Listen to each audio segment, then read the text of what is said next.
কিন্তু একটা পর্যায়ে এই গরিব বউ স্ত্রী সে আর টাকা কালেকশন করতে পারে না, তাকে চাপ দেওয়া হয়। যখন সে এই চাপকে আর সহ্য করতে না পারে তখন বলে আমি আমার বাবা মাকে জানাবো।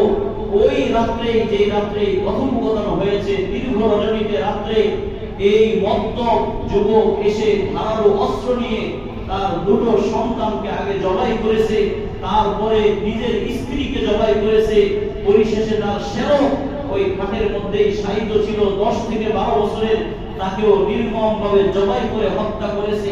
এক মদ, এই মদের কারণে সে চারটা তাজা প্রাণকে এইভাবে জবাই করে হত্যা করলো।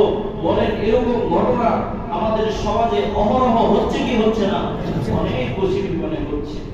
একটাই কারণ তার মস্তিষ্ক বিকৃত হয়ে যাচ্ছে, তার মেধা নষ্ট হয়ে যাচ্ছে, তার আকল কাজ করতেছে না।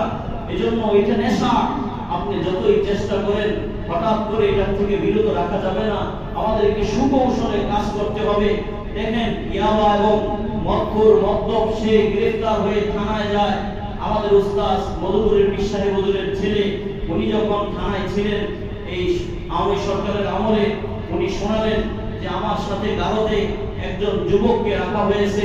আমি খোঁজ খবর নিয়ে জানতে পারলাম এই ছেলেটা মদের আসামি। আমি তাকে জিজ্ঞেস করলাম তোমার কাছে কি এখন মদ আছে? তখন ছেলেটা বলে জি হুজুর, আমার কাছে এখনো মদ আছে। এখনো খাও নাকি? বলে এখনো খাই হুজুর। কখন খাও? বলে যখন বাথরুমে যাই, বাথরুমে গিয়ে আমি মদ পান করি।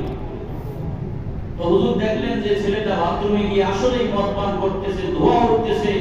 এই যে দেখেন নেশা, এটা এত জঘন্য, এত খারাপ।